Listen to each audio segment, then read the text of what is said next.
Hello, ladies and gentlemen. Welcome to episode 7 of the PB&J podcast. I'm Pete, joined with Brendan and Jake.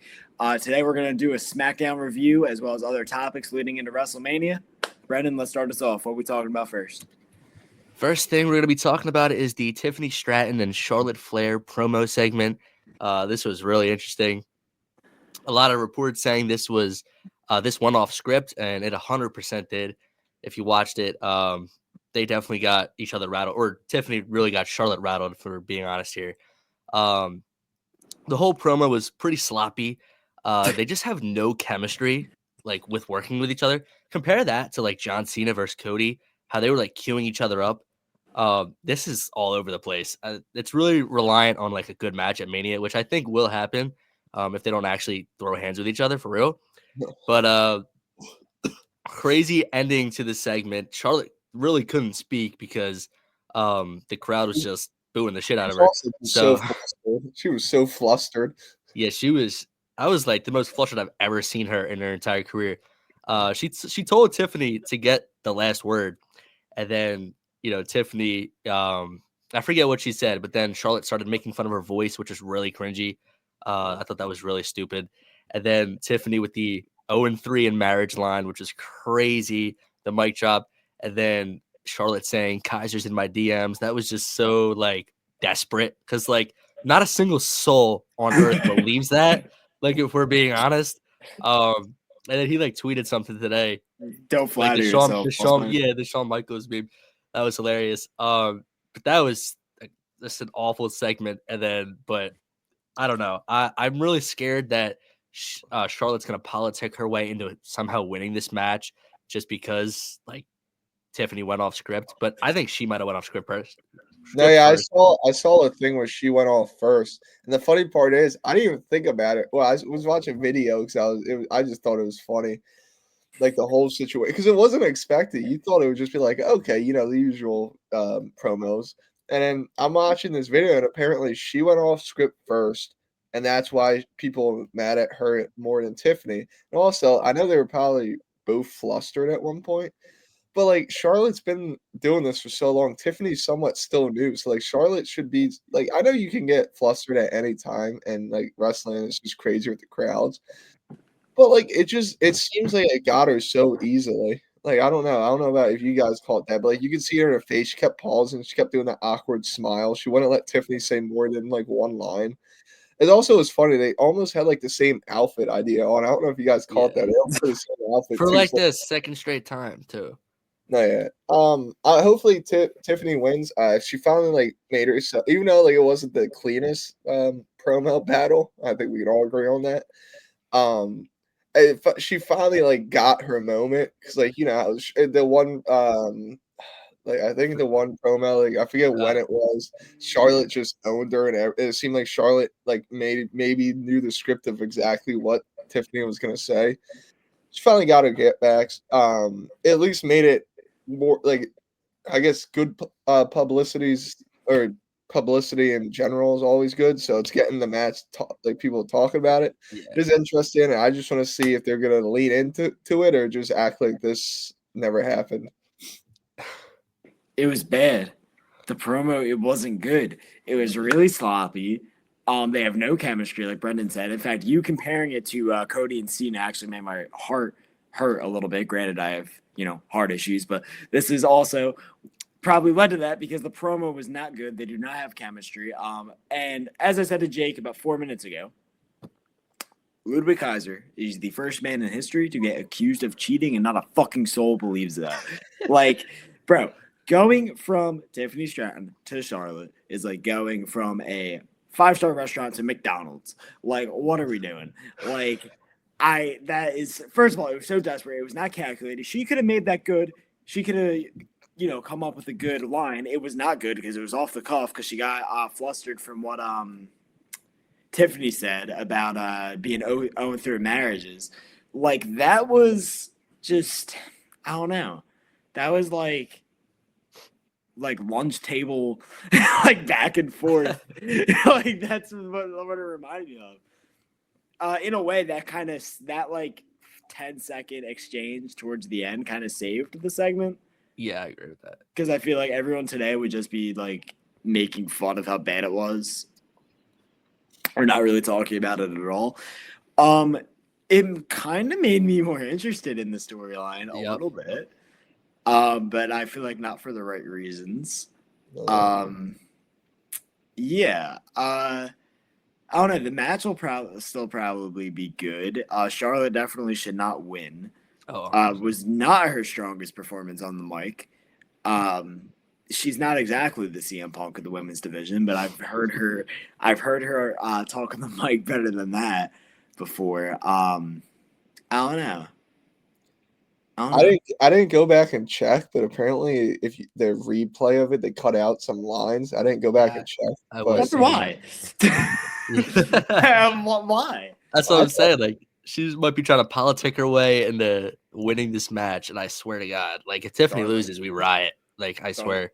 Like if she Charlotte. wins at Mania, I hope she gets like booed out of the building and like it gets would that be straight funny. throwaway heat. You know, I feel like it will be like 20 what Rumbles Roman 2015 was it that one where you got booed out of the building? Probably Yeah, that. they brought The Rock. The Rock comes out Like, again and saves Charlotte. I hope they realize nobody wants her to win. Like, and just making her the champion would be so stupid.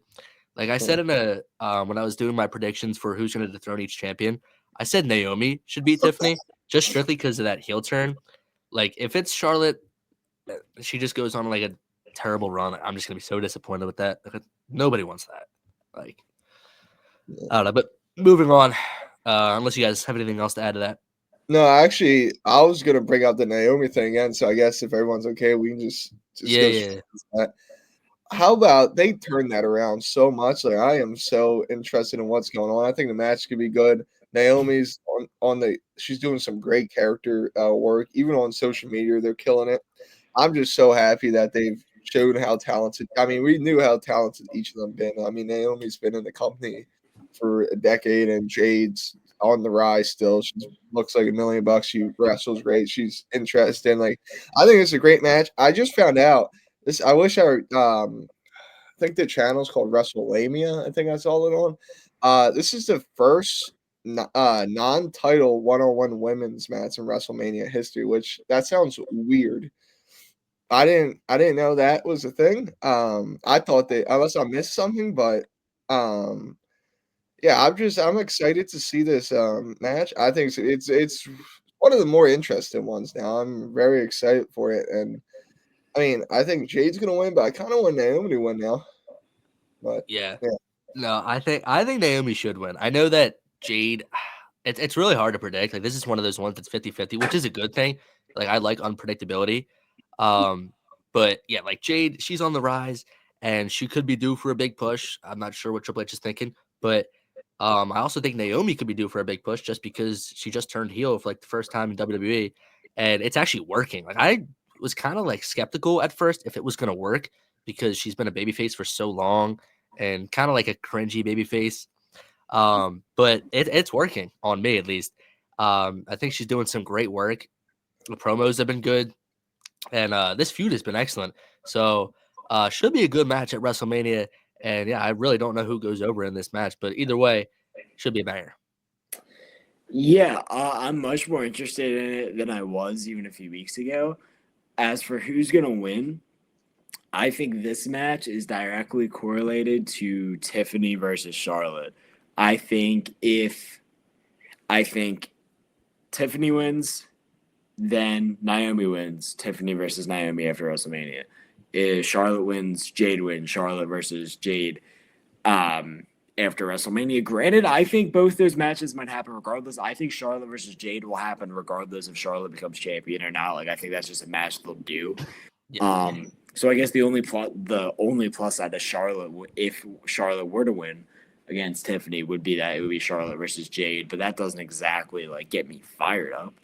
It would be, it would be okay. But I think originally my opinion was I think Jade Cargill was going to win this match, but now I think Naomi's going to win because I think Naomi is going to be Naomi versus Tiffany sometime in the SummerSlam. Yep. That's what I think should happen too. SummerSlam with the 1,500 other matches we've booked. 400 matches. Every podcast, the 2 references Damian Priest and SummerSlam matches. Yeah, honestly. Yeah, But the next thing we had on the show was the debut of Rey Fenix. Had a banger of a match with Nathan Frazier, who is one half of the tag team champs in NXT. Freaking great match, honestly. As expected, Nathan Frazier is like a young Seth Rollins. I know they get thrown around a lot, but he really is so athletic, just great in-ring ability, and really like the debut from Rey Fenix. I think a lot of people were mad, like they wanted him and Penta to debut together, which I don't understand because why have Penta wait like 4 months to debut? I think that's stupid. And then I also see people complaining, saying like, why are they being booked similarly? It worked for Penta. Like he's so over right now with the crowd. He's had nothing but great matches, and is gonna be in the IC title match at WrestleMania with the fans behind him. Why not do the same thing for Rey Fenix? I think like on the other brand. It's not like they're on the same brand. I think the same thing can happen for him, and to add to that mid card on SmackDown is huge. And I think the fans will get behind him as well. And then as for him and Penta tagging up together, they can wait to do that. Like have them go on their singles runs, see like where that leads to them. Maybe winning a singles title, like a mid card title that is. See where it takes them, and then maybe like sometime late next year, early 2026, they can have them come together as a tag team again. Like either way, I'm down for it. If they're singles competitors or if they eventually get together as a tag team, either way, it's good for business. And yeah, that's all I have to say about that. Yeah. No, I agree. I like the debut. I guess the only complaint was that Rey Fenix kind of caught like the same promo that Penta did. His debut was kind of like the same thing, but no, I like the match, like the debut. More of a question. I'm just having a thought of all the people that WWE has brought in to be like the next Rey Mysterio, like all the luchadors. Have any of them had the success that Penta, and I know he just came in, but Rey Fenix, like I feel like Penta's a way bigger deal than Sin Cara was already, Oh, yeah. or Kalisto, or I'm trying to think of the other luchadors that they brought in. El Grande Americano. I mean, he's gonna break Roman's record, but besides that, I definitely think like Penta's doing well, Rey Fenix is doing well. Low key, I think I feel like they'll probably team eventually, but I think the money might be them feuding down the line. Like, I know they don't do the Survivor Series thing anymore, but like, let's say if like Penta's IC champion and if let's say Rey Fenix wins the United States title, I do miss that when they would have like those champions fight each other. So that'd be cool. But I think down the line, they will team. But I really don't see the problem in them being booked similar. I mean, it is working. Yeah, exactly. Yeah, I actually I saw again today. Penta said he would be down for Rey Fenix against him for mask versus mask match. That would be actually interesting. I don't want Penta to lose his mask. I know he said like probably a decade from now, which I don't even know how old he is, but I mean I'm kind of glad they're not together. It lets them each shine. It kind of would have been predictable, and I didn't even think about what Brennan said. Like, why would you make him wait that long? Yeah. Let's just wait. Like, you never know, like what happened. Like, but no, yeah. I also liked. I know it's a similar like style and promo, but you could tell how much it meant to Rey Fenix. Like, he was crying. I mean, like, if you already don't like him, like, you can't really hate the guy. He just seems so happy to be there. And I just can't. I think he's gonna be like not the same style, but like Sheamus type, where you just know whatever match he does, it's gonna be a great match. So you at least like when he's on the card, you are guaranteed one great match. So yeah, I'm excited. I'm pumped. Kind of disappointed they didn't wait till after Mania, but I'm happy with it. I mean, I'm excited to see what he does, and I agree with Pete. No one's really. This is probably the best start someone's had to try and like be the next Rey Mysterio. But yeah, I'm excited to see what Rey Fenix does. He's got some crazy matches he could have on SmackDown. Like Andrade is one of them, and then Jacob Fatu. Like imagine a U.S. Championship match between Jacob Fatu and Rey Fenix. That would be crazy. And there's probably other people that I'm not even thinking of, but the next thing that we had on the show was the women's tag gauntlet match getting announced for next week on SmackDown to determine the number one contenders for Liv and Raquel's tag team champions. This is so random, like the most random thing to put together. I really am disappointed that Liv isn't getting a singles feud going into Mania. She was my pick for female superstar of the year, and just like I wanted her versus Alexa Bliss. Like if I'm being honest, her versus Alexa Bliss was my money match for WrestleMania. That's a dream match, at least for me. And obviously, Liv eliminated her from the Royal Rumble, so I thought that was like the direction they were going in. It sucks that Alexa's not even going to be on the WrestleMania card now, which I think is such a waste. She got the biggest pop at the Royal Rumble. Don't know where she's been after the Chamber, but that was my dream match. I really thought that was going to happen, and now Liv is just getting a random tag match at WrestleMania with probably Bailey and Lyra Valkyria, which is also so random. Why are they tagging? First of all, Lyra is the IC champion, and Bailey's the number one contender for the IC championship. So why are they just randomly going to be a tag team? Just to get them on the card? Like, I think that's stupid. There's no real storyline there, and I don't know. I really hate the idea of this, and I just really wish that Liv had a singles feud going into WrestleMania. No, yeah, I agree. I like the tag team together. Like, I think they're entertaining. Liv's been amazing for the past, I think year and a half. I've really enjoyed everything she does. She hasn't taken a break at all, so hopefully that comes soon, just for her health and everything. Yeah, I think it's a little random. Like, it's always good to get people on the card, but I mean, Bailey is kind of lost her momentum. She's just losing every match now to fall off. But yeah, I mean, I'm happy. I think it'll be a great match. I like Liv and Raquel together. This is a side note. I don't know if I'm ever. I don't know. Is this for the Phillies podcast? But Vlad just signed an extension. I felt like I had to mention that. If I just got the notification, so I wanted to share that for the Phillies fans. We're not getting him, but yeah. I think it'll be an okay match, but still very, very random.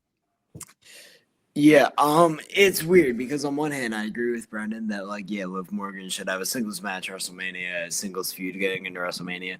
But who would she feud with? I mean, it's real. We don't know what's going on with Alexa Bliss. Maybe she has like a personal issue. I don't know, but she's not going to be at WrestleMania. When's the last time she appeared? It's been like a month. The Chamber. Okay, so I don't think she even popped up on the Raw yet. Yeah. So. Who would you realistically? It does suck, but like, who would Liv Morgan be feuded with going into WrestleMania in a singles feud? Yeah, I mean, I really wanted Alexa, but I also wouldn't mind her in the world title picture, but I know that wasn't gonna happen. But then it's tough because her and Rhea have been feuding for so long, and it's just like that would just imagine if they dragged that all the way to WrestleMania. Now what they could have done is had Rhea versus Dominic Mysterio and put Liv in the spot that Rhea Ripley's in that triple threat, but I digress. But I mean, it is random, it is weird, but it should be good. I do like the Liv Morgan and Raquel Rodriguez tag team. I think that's pretty cool. Like Jake said, Bailey kind of lost all of her momentum. I don't know what's going on with that because she is insanely talented. But she's just kind of there. No, yeah. Also, that reminds me, I saw a rumor today. Mind you, it's a rumor, so I don't know how true it is. Apparently, Dom may not be in that match with Finn, Braun Breaker, and who am I forgetting right now? Penta. Apparently, he may not be in it. Like, I saw a rumor because he did it. I mean, mind you, he could just be trying to mess with people. They asked him about it. He's like, why would I be in that match? It logically wouldn't make sense. I'm here to help Finn. So I just want to get your opinion. Am I the only one that would be really annoyed if Dom isn't in the match, or is that just me? He's going to be in the match. He's going to be in the match. That's what I think. But like, just saying, if he's being truthful for once in his life, would you guys be as well? I don't know. I would be pissed, but they've been like teasing it, like with Liv and him in the backstage segments, like saying like, why don't you get that title opportunity for yourself? Like, it's gonna happen. He might do it like sneakily. Like they might like think he's not in the match, that he does it like last second and then Finn gets all pissed off. But he better be in that match or I better win that match. That's my pick. I think he's gonna be the IC champion after Mania. Yeah. That'd be awesome. Yeah, no, Uh, Jake, you might be the only person who took that seriously. Hey, you never know. It's wrestling. It's wrestling. This guy's reading the dirt sheets. Yeah, no, Hole being the match. That's Dom being Dom. Hole. Worst comes to worst, he wrestles at SummerSlam. No, I'm joking. Yeah, it's gonna be Dom Mysterio versus Goldberg at Maybe SummerSlam. Damian Priest will be in it too. But No, it's gonna be Dominic Mysterio versus The Rock at SummerSlam. But book it. no, book it. But no, Hole being the match. I think Hole being that match for sure. Yeah. Yeah, 100%. Next thing we had unfortunate news: Kevin Owens with the neck injury. And obviously now Randy's WrestleMania opponent is up in the air. So this just sucks. Like, Kevin's literally one of the best workers within the company, who rarely ever takes time off. And he's just such a great wrestler. He's great on the mic. Like, everything he does, he's great at. And he's really underrated as well. This sucks. And I saw a lot of people saying that like this was scripted, like this is part of the storyline, which makes no sense. WWE doesn't play about neck injuries, first of all. Second of all, it wouldn't have added anything to this story. This story didn't need that. So like why would they do that? But this sucks. I heard a rumor saying that it could be like a 2-year plus injury, which that would really blow. Because I love Kevin, so I really hope that's not real. But as for Randy's WrestleMania opponent, I'm curious to what you guys think who he's going to face at WrestleMania. Because I heard a lot of people, talking about a debut match of like Aleister Black or Rusev, who have both recently re-signed with the company and are expected to debut soon. Here's the thing with that. Like, they're going to have to lose because Randy Orton, there's no way in hell Randy Orton is losing at WrestleMania. He hasn't won a singles match since WrestleMania 37, and he was obviously going to win this match versus Kevin at Mania and do it with the punt kick. So if you debut someone like Rusev or Aleister Black, you can't make them lose their debut match, especially at WrestleMania. That would be so unfortunate. It would instantly kill their character. So I don't think that happens unless you have planning on making Randy Orton lose, which would also be stupid. So as for who he faces at WrestleMania, I really don't know. Okay. So here's the thing with that. Well, first off, it really sucks that Kevin Owens is hurt. I saw 2 to 5 years, or he might just be done. Like, it's very serious. That would suck. Maybe best case scenario, but it's like in a few years, he comes back, big Royal Rumble thing. But it's like you don't even know what the landscape's gonna look like in a few years. Yeah. Like I would say, he could come back and face Randy Orton. Randy Orton might not be around in a few years. So yeah, no, that really sucks.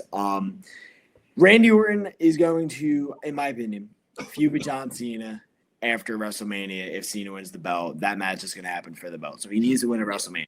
So let's start there. It can't be Aleister Black. It can't be Rusev, because if those guys are coming back and they immediately lose to Randy Orton, that doesn't work out. Okay. Sami Zayn doesn't make a ton of sense to me. Like, people think it's going to be him. Why would he fight for Kevin Owens, the guy that just fucking killed him a month ago? That doesn't make sense. So here's what I think they could do. Maybe they won't, because this is very universe mode. But they got to look at it as who can afford to lose to Randy Orton right now. And to be honest, on a 2-week build, that list is very short. So they do have the partnership with TNA. And y'all can laugh, but I do think there's a chance that they borrow someone from TNA to add. It's advertising for TNA. It gets Randy a moment at WrestleMania, which, to be honest, it's better than keeping him off the card. It doesn't harm any of their talent to lose to Randy Orton, because without a build, if they just throw someone like, I don't know, Braun Strowman, or just like someone random in there, all they are is a body for Randy Orton. So if it's someone from TNA, they can highlight them. I'm thinking like Joe Hendry. Lose to Orton, but they're at WrestleMania, so that elevates, let's say it is Joe Hendry, elevates him. fans are familiar with him because he was just in the Rumble. So eventually, when Joe Hendry signs with the WWE, which is going to happen whenever he's done with TNA, they can call back to, oh, he was in the Rumble and he was in NXT and he wrestled Randy Orton at WrestleMania. So I think that's actually the safest option. Probably won't happen, but I think that's the safest option considering that won't harm any of their talent and it gets Orton a win at WrestleMania to then go feud with John Cena for the WWE Championship. And it shines a light on TNA and Joe Hendry, who may be in WWE sooner rather than later. Thoughts, Yeah. gentlemen? I was gonna say, I like that idea, actually. I didn't even think of that. But what was I gonna say? First of all, Kevin Owens, hopefully he gets better sooner rather than later. Also, I just want to point out he said that's been bothering him for 4 months and he still took that Alabama slam through a ladder. That's just absolutely nuts. The only other reason why I don't think it, for some people think it's scripted, character-wise, it would have made no sense for him to come out here all like how he's been and then come out for a guy that's usually never, even when he's like not in character, which I think Kevin Owens is one of the closest to his real life self when he's just like a baby face, to apologize, keep saying I'm sorry, and like stuff like that. He's never like that, even in interviews. Like he shows no emotion. So I can see why people think that because it's like him trying to weasel out, but even that wouldn't make sense. That's not his character at all. But yeah, it sucks for Randy, sucks for Kevin Owens. I in the WrestleMania predictions, that was actually one of the ones I think I said that was the one I was most looking forward to besides the main event, just because I thought it'd be a great match and I want both of them to win. I've seen a million things about Randy Orton. I just hope they just don't. They won't because he's such a big draw. But I hope they just don't like do the. I saw some dudes they make him the host. No, No. I was like, that's the most useless thing I've ever seen. Mystery opponent could be cool, but like if it's Rusev, Aleister Black, no offense, like they're probably gonna lose, and I wouldn't care as much as I would care if it was like the night after Raw. They already had a storyline set up. I'm trusting that they have an idea because when they're under pressure like last year, I know they had a way longer time. But with the whole Punk injury, The Rock trying to take the main event, I trust what's going to happen. I like the TNA idea. I actually didn't really think about that. They got a lot of familiar faces. Like I'm not saying these names will happen, but like it's just names I thought of: Ziggler, Hardy's, like Joe Hendry. I'm probably missing a few. I think I forget the one dude's name right now, but yeah, that's what I think. That's like the Gunther match. They're not the same. They're not the same style, but it's the same. Like I don't know. I think he's amazing too. Moose. I have always liked him. Hopefully Randy does something very. I know it's late notice, and if it sucks, you can't really blame anyone because it's just, that's wrestling. But it's really a shame. It's just unfortunate. Like I thought when they said like injury, I was like, okay, it's like a leg injury. He's gonna power through. He's gonna get his time off. Like you guys said, I saw things saying retirement. That would suck. It's just props up to Kevin Owens if it's bothering him this much for the past few months, and he's taking all these crazy bumps still. Yeah. Here's the take. How about we just throw Damian Priest off the Mania card and we do Drew versus Randy? I was thinking like put him in that, but I don't want to see that. Or I saw someone say throw him into one of the mid card matches. I was like, no, they're not putting him in any of those matches. But a match that a lot of people have been throwing around is Randy Orton versus Nick Aldis at WrestleMania. I saw. He's a former wrestler and well known. And like, here's the thing: like, he could afford the loss. Like, it could be a one-off. Like, he loses, goes back to being a manager. I don't really think that hurts him. It also doesn't do anything for Randy Orton, though. That's the thing. Because we obviously all are assuming it's Randy versus Cena at Backlash for the WWE Championship. Randy beating Kevin at Mania would have elevated him hugely into that title picture. Randy beating Aldis doesn't really do that. But it does give him a match against a guy that can afford to take a loss, I guess. But there's not a whole ton of options, though. But that's my take on that. You guys want to talk about that at all? Well, the thing is if Randy Orton beats Nick Aldis, it makes sense, but then at the same time, he just beat a general manager. Like that doesn't exactly like, oh, look at this tough motherfucker. He just beat a general manager.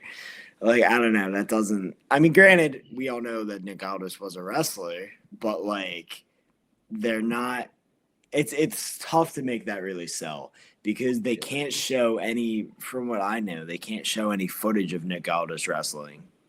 Because all of it's probably like footage from other companies and like NWA and stuff like that. So they can't really show that. So to the average WWE fan, which we got to remember, the internet is not the majority. The majority of WWE fans are not on the internet and probably do not know that Nick Aldis was a wrestler in the Indies for a very long time. So they just see Randy Orton cook the GM on WrestleMania. That doesn't really, like, all right, that's like John Cena beating John Laurinaitis back in the day. Like, that's not really, like, all right, good for you, buddy. I don't know. Get Wade Barrett off commentary, run it back. No, I'm joking. Originally, I thought they were Just going to got do war Wade Barrett. flashbacks. I thought they were going to do Wade Barrett versus Drew McIntyre this year. I swear to God. I thought they were going to do that. Wade still looks like he could go, too. That's a crazy Right, he's a unit. Dude, I think he's bigger than Drew. I think he's like 6'7", 6'8". It's nuts. But I don't know. He's huge. Hopefully Kevin Owens gets better soon. Hopefully they have something for good old Randy. Yeah, for real. The next thing we had was Jacob Fatu versus Braun Strowman, #1 contenders match, last man standing match. Winner goes on to face LA Knight at WrestleMania for the United States Championship. And this was a crazy match. Like, this was a really good match. A lot of great spots. Honestly, Jacob Fatu and Braun Strowman really have good chemistry together. Like, they've had some great matches. They've been feuding like subtly for like the past like 3 months. I don't know when that started, like Saturday night's main event. I don't know, but they've had some good matches. I honestly thought this was going to end in a DQ. All right, no DQ, but they both lose after not being able to get up to their feet after the count of 10. But we had Jacob Fatu beating Braun Strowman by a hair to go to WrestleMania to take on LA Knight for the title.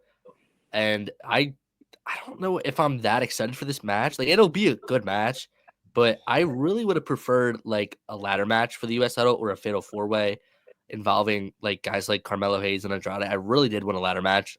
It's unfortunate we're not getting that. But the question is now, does WWE pull the trigger and put the title, the United States Championship, on Jacob Fatu at WrestleMania? LA Knight just won that title back from Shinsuke and hasn't really had a feud with the title yet. So this would be him losing fairly quickly. But, you know, a lot of things could happen in this match. Like, Solo could turn on Jacob Fatu maybe. But, like, at the same time, I don't think that would benefit, like, a babyface LA Knight if he got helped by Solo. Like, you know what I mean? So I don't think that's going to happen. But Jacob going on a monster US title run would be crazy to see. The only thing is, like, who would take the title off them? Like, I honestly don't know. Like, I don't think there's anybody really in the mid card that's believable enough to beat him for the United States Championship. So, but I also just don't think LA Knight's going to be the first person to pin Jacob Fatu in WWE. Like, the first person to pin him is going to be like a guy like Roman or Cody or someone like that. It's not going to be LA Knight. So either this ends in Solo turning on Jacob or Jacob Fatu is going to win the United States Championship at WrestleMania. I think Solo turns. As much as I want Fatu to win because I like LA Knight, but I don't like him like other people like him. I think it'll be sick. I think it'll be like a come through title reign for the IC when he had the IC title. Jacob Fatu against Braun Strowman is just one of those matches where I never get old. Like, as many times as they've done it, I've enjoyed it. But yeah, I don't have much to say on it. But I think it's either Fatu wins or Solo cost him. But no, yeah, the Braun Strowman match was sick, and I would be so pumped if Fatu wins.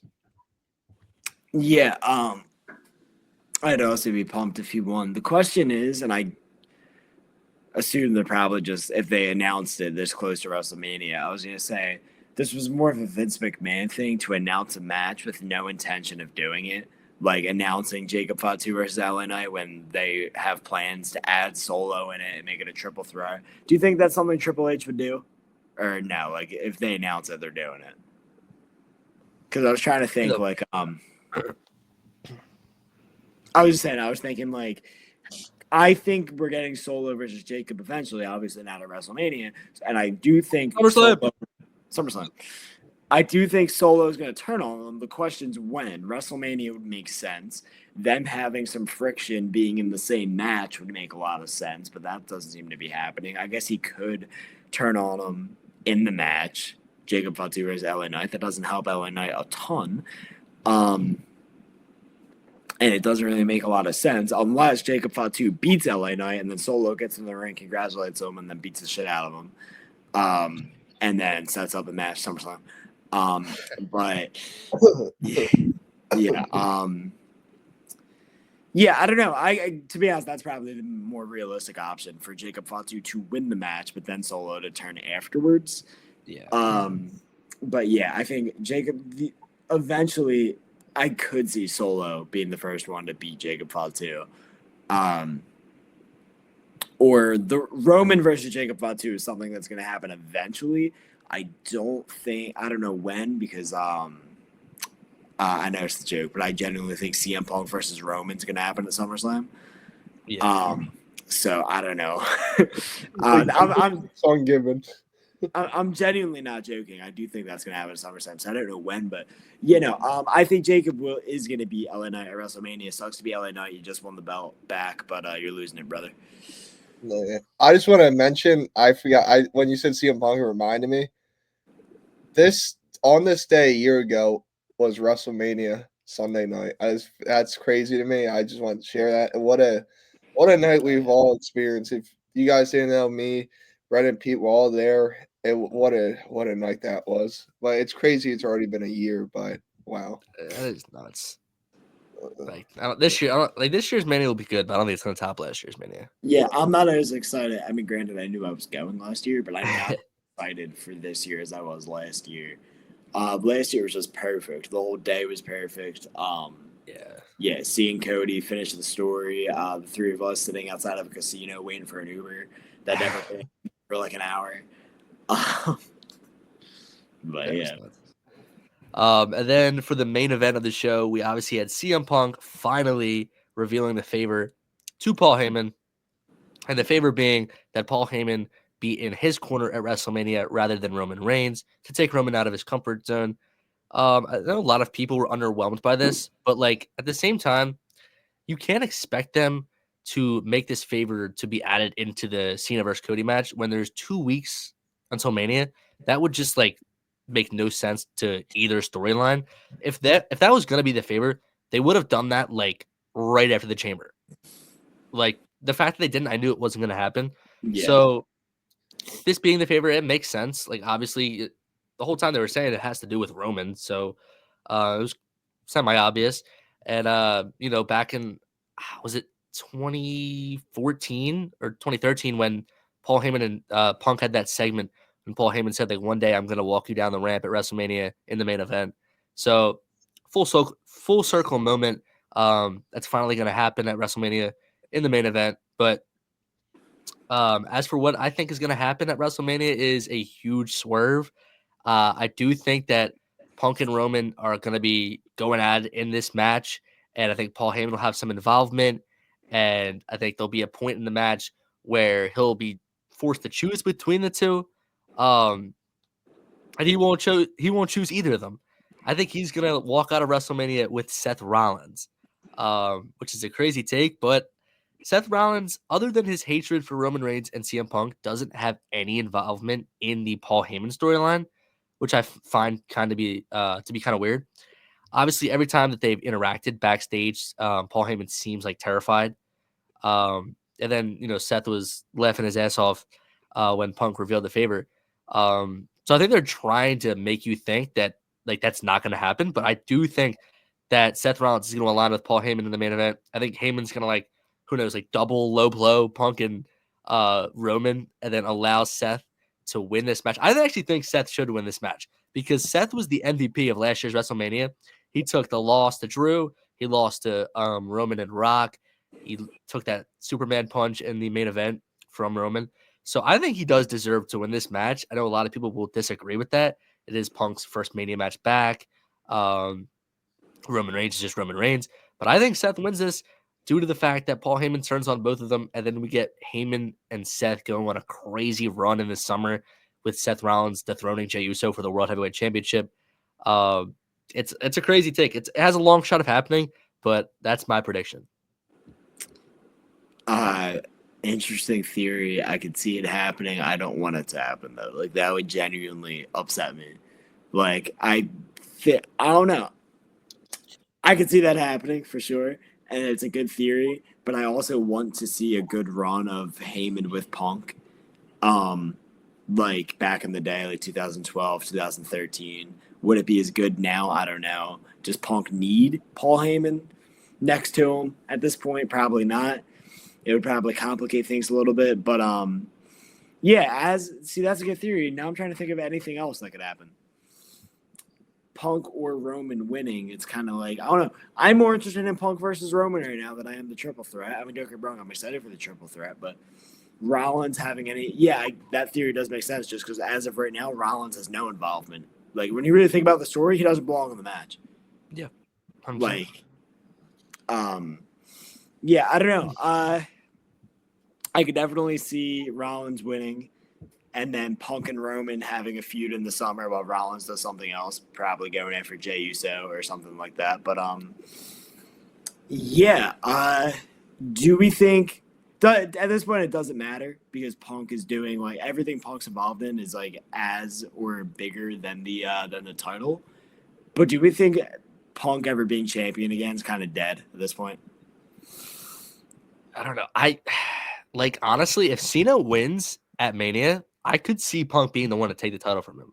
If Cody retains, then I really don't know. Because you also have to think the Rumble's in Saudi this year, so Punk's not going to be there. He's not going to work that. So, like the chances of him, like if he's the champion, like at that point, then he doesn't have to work that. So that's fine with him. But like he's not going to be in the Royal Rumble, so he probably won't be in the Chamber. He probably won't get a title shot at next year's WrestleMania. So if John Cena doesn't win at Mania and Punk isn't the one to beat Cena at like SummerSlam or something like that, then I don't think he'll ever become champion again. Yeah.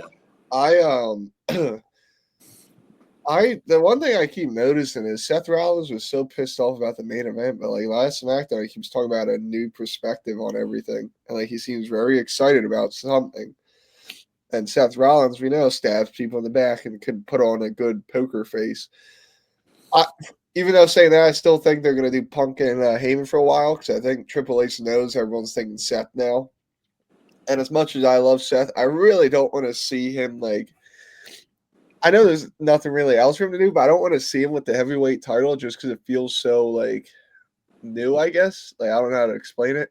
Like if you look at last WrestleMania, this WrestleMania, it's almost. I know it's usually like this, but it's pretty much the same people around the same title.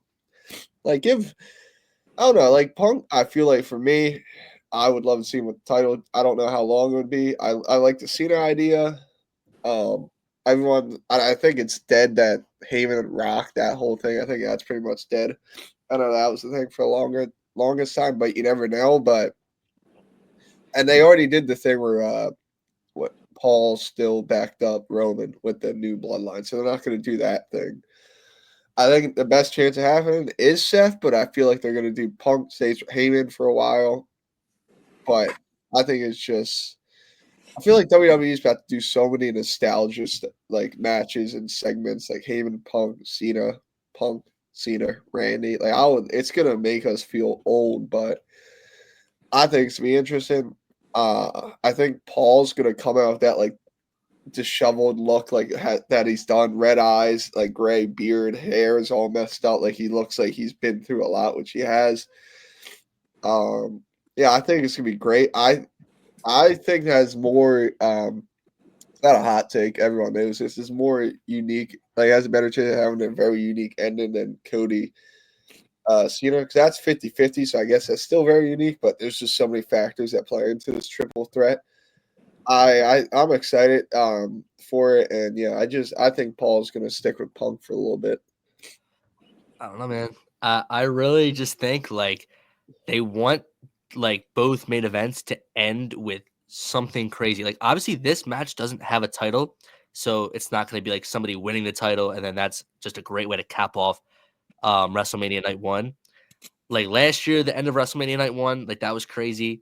Like it was kind of like, oh, Cody Rhodes is doomed for tomorrow. And then years past with like the titles changing hands with like Sammy and KO. Like I think they want to do something out of this world so that like everyone in that arena or stadium is like in utter shock. Like I think that Punk and Roman are each going to be pleading with Paul like pick me, join my side. And then Paul, like, I don't know if Paul has like a chair in his hand or something. And then he hits one of them. And then the other one's like, oh, like, so like we're joining again. Like we're going to go on another run. And then he hits the other person. And then everyone's like, what the fuck just happened? Like, what is going on? And then Seth and him come together. Seth pins one of the two. Maybe he pins both of them. That would be insane. I was gonna ask and then you, they walk off together. I was going to ask you, Brendan, who do you think's taking the pin if Seth wins? Do you think it's Punk, or do you think they're really push them out and make Roman get the pin? Like, get pinned? I don't know. Maybe both of them. Like, that's kind of crazy. I was thinking that, Roman did that. I think it was the Mania. It was Edge and Bryan. Yeah, that would be insane. But I feel like Punk will probably take it, but if they really want to push the moment, get Roman to get pinned. Yeah, I don't know. I mean, it's going to be crazy. I don't know. I feel like I'm more excited for that than Cena versus Cody. I was going to say that, yeah. I like it's just something about it. It's just, and there's not even a title involved. That just shows how crazy it is. But yeah, we're in for a good one. We are in for a good Mania. 100%. Any final comments? I just can't wait to see what they do. Triple H is always good at building suspense for things. Like everyone, I think we can all agree. Like something about like that match is about to happen. We get to finally see the payoff. Is just nothing better. Yeah. But this is a random thing. Can Seth please bring back the whole white outfit that everyone's been asking for since like 2015? I just want heel Seth. Like I need heel Seth. He's so much better as a heel. I know he's so over with the crowd, the theme song, but like, please give me heel Seth at WrestleMania. Like keep his theme song short. I don't care, but like just give me a serious heel Seth, no goofy clothes, and can just take that title off of Jey Uso instantly. Like I don't. That's what I want. That's what I want for Seth Rollins. He's ever gonna get off of that like outfit stuff? You think? I hope. I hate it. Going since like I don't even know when now. It's been so long. Like they're all three of them are all superstars, but when you see them in the ring, Roman's got his black shirt on, black pants. Punk with the same thing. They look serious. And then Seth is just in like some like bright blue, like weird outfit. And it's like, I want like the image of that to look cool, but like he just makes it like look great. Like throws it off so much. I'll say it every time. Yeah, I think you guys see it. Everyone says he just looks like a GTA cutscene with your created character in it. Yeah. He's just there. I mean, I love Seth, and some of the outfits do look tough, but then like sometimes he'll come out like what was the one like the puffy one and stuff like that? It was just, one last year was wild. So Mania. Oh my god, yeah. Controversial opinion, but if Rollins turns heel, go back to his original theme song in 2014. I'd be all right with that too. Because that's a banger. Because the crowd would hate that they can't sing anymore. Oh, yeah. True. This is a random one. It doesn't matter, but I was thinking about it. It does not matter how long do we think the match goes. Oh, it's gonna be a long match. 45 minutes. I was thinking like 40 to 50. Yeah, that's a good range. Because what was the tag match last year? It was like 55 minutes or something. So surprised. I know it was a tag, and The Rock was like he got protected, but The Rock was doing the most in it too. Yeah. And this is a triple threat. This isn't just a one-on-one, so you can like milk more time out of it. Oh yeah. But yeah, guys, that's going to do it for the podcast today. If you like this video, make sure to like and subscribe. And if you also want to check out our TikTok, I'm going to link that in the description. And yeah, guys, we'll see you next time.